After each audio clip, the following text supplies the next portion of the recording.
out through the weekend.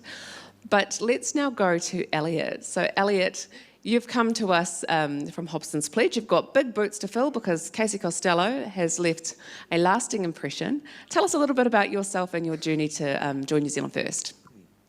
Yeah, so coming from the Hobson's Pledge angle, I first got involved in this area because racism doesn't help anybody, and that's also including discrimination policies.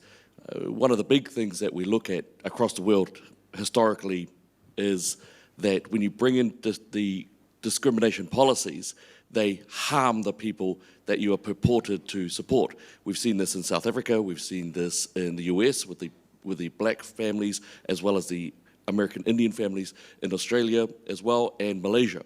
So every single time you try to put in racism rules, whether negative or positive, you harm and damage the community that you're talking about. New Zealand, that is no different. The idea of the treaty was a beautiful document that has three simple articles to it. And I found it fascinating that just under Ardern, when quizzed on this in front of everyone, didn't know anything about the articles of the treaty, even though she was putting forward discrimination policies that made racism worse in New Zealand. And so it is things like this that led me to Hobson's Pledge first, to defend equality, to defend the right of all of our people to fight hard and to succeed for their families. And it's also what led me into New Zealand First, because New Zealand First believes that you should work hard, fight hard for your families and do well. And if I might just put out there, an example of the discrimination that New Zealand First is fighting against.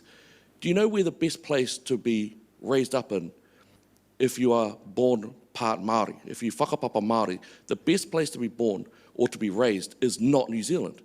It's Australia, where there is no treaty, there is no quota system, you work hard or you starve. And in those environments, our people raise up strongly.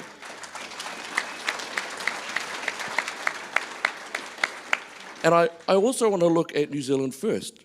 We've got the Honourable Winston Peters, we've got Matua Shane Jones, we've got Casey. You've got so many people here who whakapapa Māori, whakapapa Pasifika, and different ethnicities. No quota system, like the Greens. No pushing in there, no force-fed style of policies. We earned the right to stand here and fight for our people. And that's what New Zealand First is about. That's where I come from, Hobson's Pledge. That's what I'm about as well.